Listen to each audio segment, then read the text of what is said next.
Back to a new video. और आज हम यहाँ पर बहुत ही सबसे बढ़िया कॉलेज की काउंसलिंग करने वाले हैं। अजय कुमार गर्ग गाजियाबाद में स्थित है। ये प्राइवेट कॉलेज की प्लेसमेंट के मामले में सबसे नंबर 1 कॉलेज है। तो ये आपके श्रेष्ठ क्लब ये हैं, 3rd ईयर में जाने वाले हैं। ये यहाँ का एकदम फुल रिव्यू करेंगे। चलिए इस वीडियो शुरू करते हैं। यहाँ तो तो हेलो गाइस। मेरा नाम श्रेय है। मैं आईटी ब्रांच थर्ड ईयर में हूँ। अच्छा, तो मैं ये जानना चाहता हूँ सबसे पहले कि यहाँ की फीस कितनी है। यहाँ पे बेसिकली सीएसई और आईटी में तो 200-200 सीट्स हैं per branch. And mechanical and civil जो लोअर ब्रांचेस कोर ब्रांचेस हैं उसमें 60 to 70 सीट्स पर ब्रांच हैं अप्रोक्सीमेटली। अच्छा, फीस कितनी है यहाँ की। फीस अराउंड पर ईयर की है 1,20,000 ट्यूशन फीस। अच्छा, ट्यूशन फीस बताइए। और मतलब हर ब्रांच की सेम है क्या। हाँ, हर ब्रांच की सेम है। 2 सेमेस्टर या पर ईयर की फीस है 1,20,000।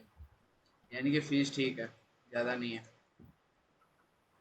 ठीक है, अब अगले पॉइंट की बात करते हैं आपसे। फैकल्टी टीचर यहाँ के कैसे हैं।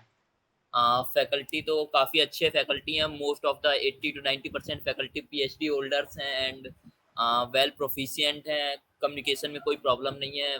काफ़ी अच्छे फैकल्टीज़ हैं। बाकी काफ़ी एक्सपीरियंस फैकल्टीज़ भी हैं यहाँ पे। कई सारे बहुत से फैकल्टीज़ ऐसे हैं जो आईआईटीज़ और एनआईटीज़ में पढ़ाए हुए हैं। तो फैकल्टी से कोई ऐसी एज सच कंप्लेन नहीं है। काफ़ी सारे एक्सपीरियंस फैकल्टीज़ हैं यहाँ पे। फैकल्टी मतलब बढ़िया है। हाँ। अब बात कर लेते हैं जो बहुत ही मेन है, हॉस्टल मेस और फीस। हॉस्टल प्लस मेस की फीस और क्वालिटी कैसी है। हॉस्टल एंड मेस की। हॉस्टल सबसे पहले तो अगर हम प्राइस की बात करें, सॉरी, फीस की बात करें, तो हॉस्टल और मेस का इंक्लूडिंग चार्ज पर ईयर का भी 1,20,000 पड़ता है पर ईयर का। अच्छा। और पर इसकी क्वालिटी वाइज कहना चाहूँगा कि हॉस्टल की क्वालिटी वाइज तो अच्छा है हॉस्टल और रहने लायक है। बस थोड़ा गवर्नमेंट कॉलेज नहीं है तो थोड़ा कॉस्टली पड़ता है।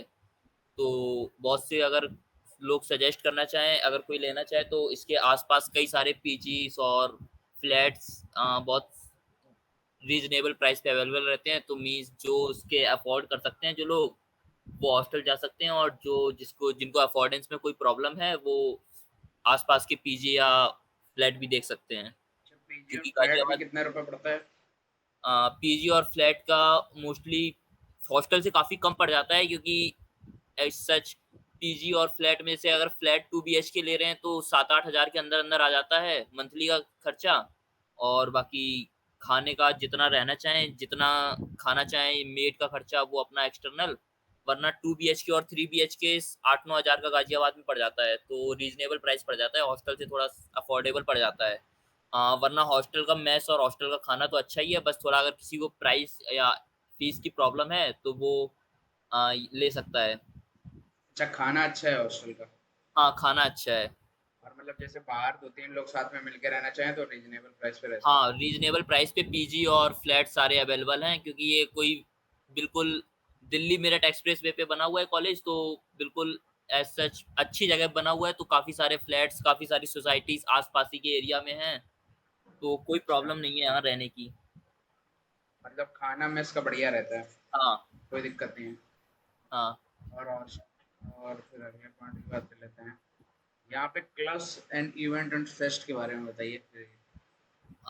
इसमें तो मैं कहना चाहूँगा कि हाल थोड़ा बुरा है। अच्छा। एज सच अभी कोविड टाइम्स के बाद काफ़ी इवेंट कम हो गए हैं।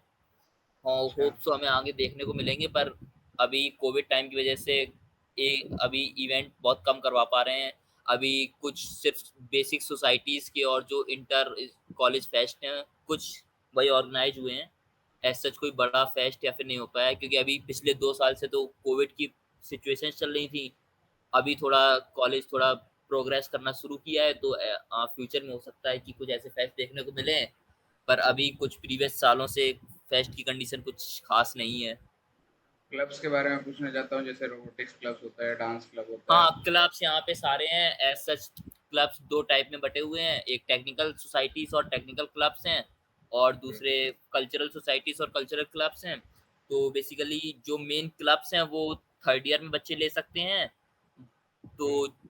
क्योंकि मतलब जैसे टेक्निकल जो क्लब्स हैं, वो 3rd ईयर में बच्चे ले सकते हैं जिनकी प्रोग्रामिंग अच्छी है या किसी एक स्टैक के ऊपर फ़ोकस करना चाहते हैं। अगर कोई एंड्रॉयड डेवलपर अच्छा है तो एंड्रॉयड क्लब में जा सकता है, रोबोटिक्स और कुछ ऐसे क्लब्स हैं जैसे कि रोबोटिक्स क्लब हुआ और जिसका नाम हमारे कॉलेज में है एसएई क्लब है। वो अच्छा। बेसिकली रोबोटिक्स क्लब को ऑर्गेनाइज़ करता है, रोबोटिक्स क्लब उसके अंडर चलता है।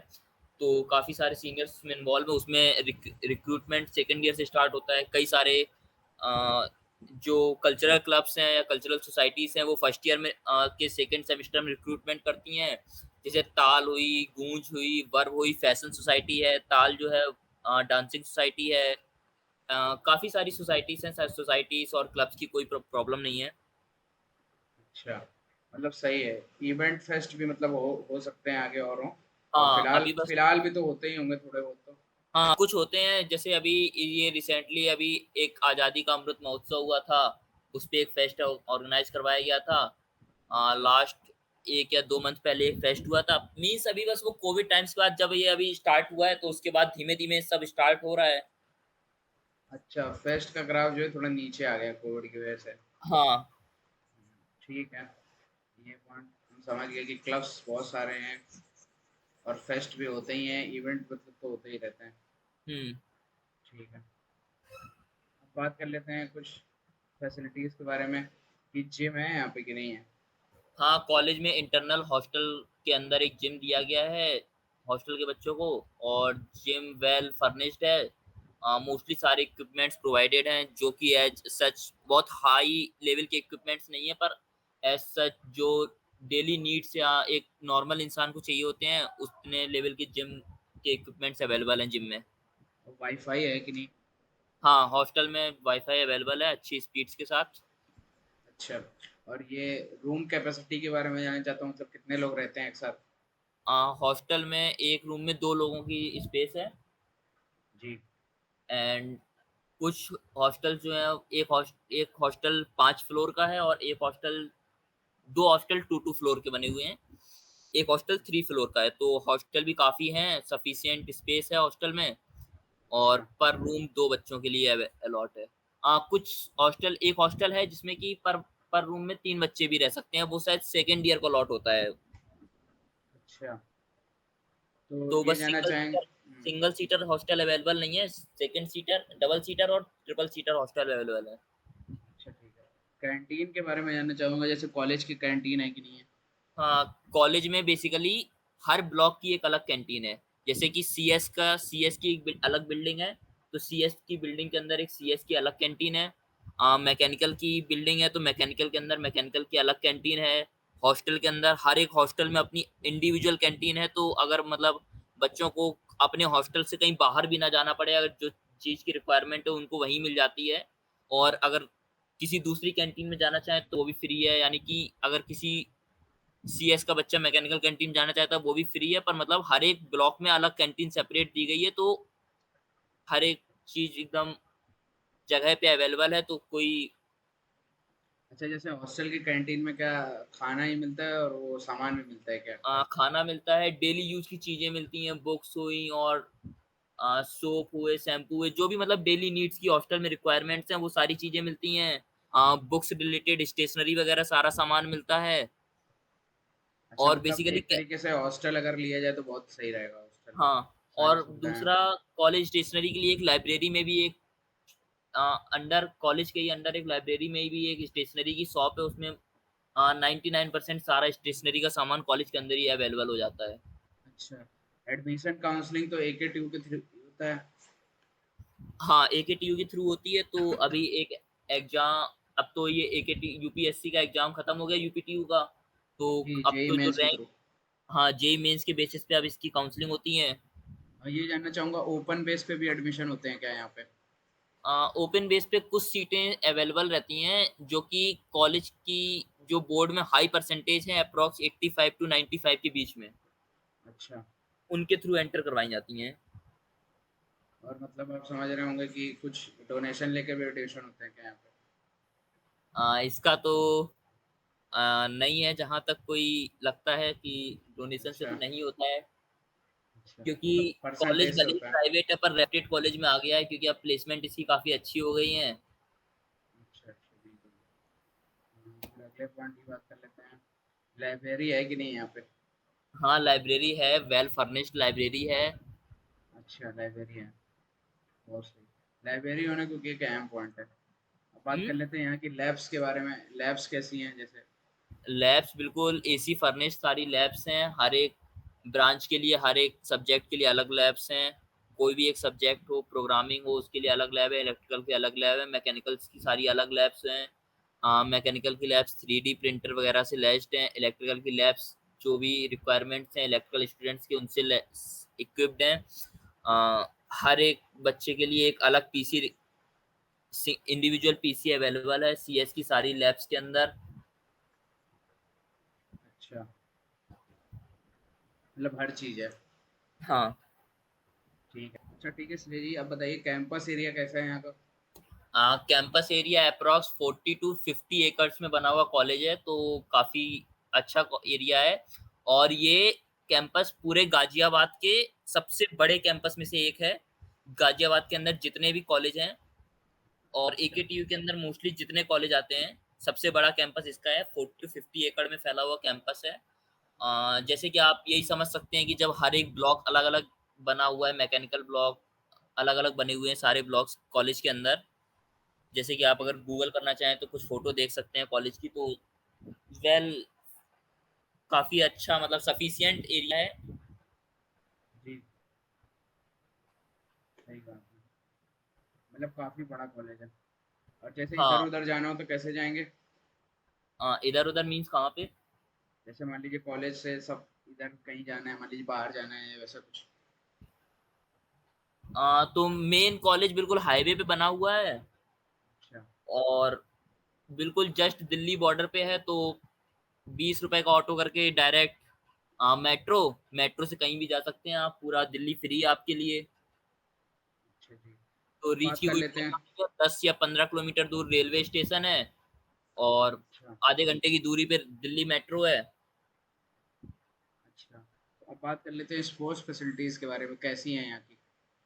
स्पोर्ट्स फैसिलिटी के अंदर सबसे पहले तो कॉलेज के कैंपस में ये ग्राउंड है, हॉस्टल ग्राउंड, जो कि वेल सफिशिएंट है किसी भी गेम को ऑर्गेनाइज करवाने के लिए। और जी, यहाँ से रीजनल्स के लिए टीम्स भी जाती हैं। जैसे अभी इसी साल हमारे यहाँ से फुटबॉल और टेबल टेनिस की टीम्स गई थी रीजनल्स खेलने के लिए, और टेबल टेनिस में तो काफ़ी अच्छा उन्होंने परफॉर्मेंस भी दी थी। तो हमारी गेम्स को मतलब सपोर्ट करते हैं कॉलेज वाले, और कई सारे जी, गेम्स को सपोर्ट करते हैं, जैसे क्रिकेट में, फुटबॉल में, और टेबल टेनिस और चेस में। इन 4 गेम में तो हमारी टीम्स काफ़ी अच्छी है। बैडमिंटन में हमारे पास अभी कोई अच्छी टीम नहीं है कॉलेज में, पर अच्छा। हाँ, काफ़ी गेम्स में काफ़ी सपोर्ट करते हैं। मतलब कॉलेज में स्पोर्ट्स भी बढ़िया है, इवेंट भी होते हाँ, रहते हैं। हाँ, रीजनल्स के लिए बच्चों को भेजते हैं। और अच्छा, मतलब सही कॉलेज है, स्पोर्ट्स की भी कमी नहीं होगी। अब बात कर लेते हैं जो अगर कोई लेगा तो इसका मेन मुद्दा है प्लेसमेंट कैसी है यहाँ की? प्लेसमेंट लास्ट ईयर का बताऊँ तो अभी एक 4th ईयर का दीपक शर्मा 1.23 करोड़ ऑफ कैंपस। तो ये तो इंडिया के कुछ one of the highest packages में नाम शामिल हुआ था उसका, हमारी कॉलेज से लास्ट ईयर निकला हुआ था। अच्छा, तो उसका तो खैर सभी लोगों ने नाम सुन ही लिया है। और जी, एज वेल अमेजोन आई थी, तो अमेजोन 30 लाख पे 27 स्टूडेंट्स को मोस्ट प्रॉब्ली लेके गई थी। आ, एक बच्चा गूगल में भी प्लेस्ड हुआ है, कॉग्निजेंट लेके गई थी काफ़ी सारे पैकेजेस। जी, और और कई सारे बच्चे 10 to 15 लाख पे प्लेस्ड हुए हैं, तो वेल सफिशिएंट इस बार यू एकेटीयू के अंदर हाईएस्ट प्लेसमेंट दी थी इसी कॉलेज ने। जी। जितने भी कॉलेज हैं एकेटीयू के अंदर सभी से हाईएस्ट प्लेसमेंट एकेजी की थी, तो प्लेसमेंट वाइज कोई प्रॉब्लम नहीं है। प्लेसमेंट का ग्राफ मतलब बहुत हाई है। हाँ, प्लेसमेंट का ग्राफ एज सच कोई प्रॉब्लम नहीं है, एकेटीयू की सारे कॉलेजेस के अंदर काफ़ी अच्छा है। मतलब बच्चे के अंदर अगर है हाँ, स्कोप तो वो कर पोटेंशियल सकता है है। तो कॉलेज में आके वो कर सकता है। उसको यहाँ पे एनवायरनमेंट क्रिएट हो जाएगा कि अगर वो प्रोग्रामिंग करना चाहता है तो प्रोग्रामिंग लाइन अपने निकल सकता है, और अगर उसको गेट या किसी गवर्नमेंट एग्जाम की प्रिपरेशन करनी है तो वहाँ पे भी उसका एग्जाम वे पूरा क्लियर है कि वहाँ से वो तैयारी करना स्टार्ट कर सकता है। उसको अपने तरीके के काफ़ी सारे स्टूडेंट मिल सकते हैं अगर उसका मोटिव है एक अच्छी जॉब को फाइंड करना, तो यहाँ पे उसको अपॉर्चुनिटीज़ मिल जाएँगी। अच्छा जी। जो कई सारे एग्जाम्पल हैं अब जैसे कि अभी लास्ट टाइम दीपक शर्मा ही निकला था, हर एक न्यूज़पेपर में उसका नाम था, क्योंकि उसका पैकेज तो आईआईटीज़ के पैकेजेस के टच में था बिल्कुल। जी। अब मैं जानना चाहूँगा कुछ की पॉइंट्स यहाँ के कि मतलब बच्चों को लेना चाहिए या नहीं लेना चाहिए? तो मैं सिर्फ ये कहना चाहूँगा कि अगर आईआईटीज़ एनआईटीज़ के कंपैरिजन में तो नहीं, पर हाँ, प्राइवेट और जो थर्ड टायर के कॉलेजेस हैं उनके कंपैरिजन में काफ़ी अच्छा कॉलेज है जी। और सारी फैसिलिटीज़ अवेलेबल हैं, कॉलेज अच्छा है, लोकेशन अच्छी है और एक तो इसका सबसे बड़ा प्लस पॉइंट मिल जाता है कि मोस्टली जो कंपनीज़ हैं वो यहाँ गाज़ियाबाद और नोएडा के सेक्टर्स में ही आती हैं। तो जब आप इस कॉलेज में पढ़ेंगे तो मोस्ट ऑफ द कंपनीज़ से आप बिल्कुल डायरेक्ट टच में रहेंगे इस कॉलेज के अंदर-अंदर जब आप रहेंगे, तो जब आप जॉब के मतलब टाइम यहाँ पे पे ऑफ कैंपस का काफ़ी मतलब हाँ, ऑफ कैंपस में अगर आप जाना चाहते हैं तो आप सारी कंपनियाँ आस-पास हैं तो आप किसी में भी डायरेक्ट अप्लाई कर सकते हैं। ऑन कैंपस बहुत ज़्यादा स्कोप है यहाँ पे। हाँ, ऑन ऑन कैंपस भी स्कोप है और ऑफ कैंपस भी स्कोप है क्योंकि ऑफ कैंपस में मोस्ट ऑफ द कंपनीज इसी रीजन में है जैसे कि आप मतलब सबको पता ही है कि नोएडा और गाजियाबाद में ही ज्यादातर जो टेक सेक्टर है वो डेवलप हो रहा है। तो ऑफ जी। कैंपस में भी कोई ऐसा इस एरिया में नहीं है कॉलेज जहाँ पे कंपनीज में बच्चे ऑफ कैंपस में पहुंच ही नहीं पाते, क्योंकि कई बार देखते हैं कॉलेज की लोकेशन इतनी बेकार होती है कि कॉलेज के आसपास कोई ऑफ कैंपस का स्कोप ही नहीं होता है। तो ऐसे वो कोई प्रॉब्लम नहीं है, ये बहुत बड़ा एडवांटेज है एक इस कॉलेज का। जी। मतलब काफ़ी सही कॉलेज है। हाँ, बस इसका एक थोड़ा-सा मैं ड्रॉबैक ये है कि एक तो प्राइवेट कॉलेज में 75% अटेंडेंस मेंटेन करनी पड़ती है, तो अच्छा। ये थोड़ा बच्चों के लिए हेक्टिक हो जाता है। जैसे कि जो लोग प्रोग्रामिंग करना चाहते हैं, जो बच्चे अ, अगर गेट या किसी चीज़ की तैयारी कर रहे हैं, तो उनके लिए थोड़ा हेक्टिक हो जाता है क्योंकि 75% अटेंडेंस मेंटेन करना नॉट ईज़ी टास्क अगर वो पर एज़ सच ये कोई रेस्ट्रिक्शन नहीं है क्योंकि बच्चों को कॉलेज का पढ़ना भी चाहिए, तो ये कि मैंडेटरी टास्क इसलिए भी हो जाता है। पर एज़ सच काफ़ी बच्चों को ये चीज़ एक हेक्टिक पर्सपेक्टिव से भी लगती है कि 8 घंटे जब कॉलेज करते हैं, 7 घंटे कॉलेज करते हैं, अ, 5 डेज़ अ वीक, तो उनको लिए और 75% अटेंडेंस जब मेंटेन करनी पड़ती है, तो उनके लिए हेक्टिक हो जाता है कि जब कॉलेज से आते हैं, फिर ना तो वो प्रोग्रामिंग को टाइम दे पाते हैं, ना ही अपने जो एक्स्ट्रा करिकुलर एक्टिविटीज़ में जाते हैं, उनको टाइम दे पाते हैं। तो ये थोड़ा नेगेटिव पॉइंट काफ़ी बच्चों को लगता है। पर एज़ सच कोई इतना बड़ा नेगेटिव पॉइंट है नहीं क्योंकि कॉलेज वालों को भी अपना सीजीपीए बच्चों से मेंटेन करवाने के लिए करना पड़ता है कि वो बच्चों से बोलें कि 75% अटेंडेंस मेंटेन करो, दैट्स व्हाई। अच्छा, आपका मास बंक होता है कि नहीं यहाँ पे? मास बंक टाइप की सिचुएशन नहीं है क्योंकि थोड़ी जो फैकल्टीज़ हैं, अपर अथॉरिटीज़ हैं, वो जी। मोस्टली काफ़ी स्ट्रिक्ट हैं और काफ़ी डिसिप्लिन्ड अथॉरिटी है हमारे कॉलेज की। तो जी। एज़ सच मास बंक वगैरह का कोई सीन नहीं है। 75% अटेंडेंस मेंटेन करना इज़ कंपल्सरी। जी। तो मतलब ओवरऑल देखा जाए तो कॉलेज काफ़ी अच्छा है, हाँ, अगर लो कॉलेज रैंक अच्छा है है और किसी की। दूसरा एक प्लस पॉइंट ये है कि अब जैसे एज़ सच कि बहुत से कॉलेजेस में जैसे आज भी रैगिंग चलती है, तो यहाँ पे अपर अथॉरिटी जो है काफ़ी ज़्यादा स्ट्रिक्ट है। इस वजह से यहाँ पे बिल्कुल रैगिंग का बिल्कुल भी एनवायरनमेंट नहीं है, बिल्कुल ज़ीरो रैगिंग है इस कॉलेज की। जी, जी, ये आपने बहुत अच्छी बात बताई, रैगिंग के क्योंकि लेकर के। काफ़ी बच्चे शुरू-शुरू में डरते हैं कि हम बहुत से कॉलेजेस में जा रहे हैं, तो वहाँ पे एक कल्चर होता है रैगिंग का, तो यहाँ जी। पे ऐसा सच कोई प्रॉब्लम नहीं है। तो बच्चे जी। आराम से रह सकते हैं, कोई सीनियर और जूनियर के बीच में कोई ऐसा सच प्रॉब्लम क्रिएट नहीं है कि जिससे कि एक रैगिंग की सिचुएशन क्रिएट हो। जी, जी, जी। ठीक है, फिर जी रिव्यू देने के लिए थैंक्स, और ओके, आपका दिन शुभ रहे। आपने सही ओके, बोला। Thanks, have a nice day. Yeter ki ben, betem tütka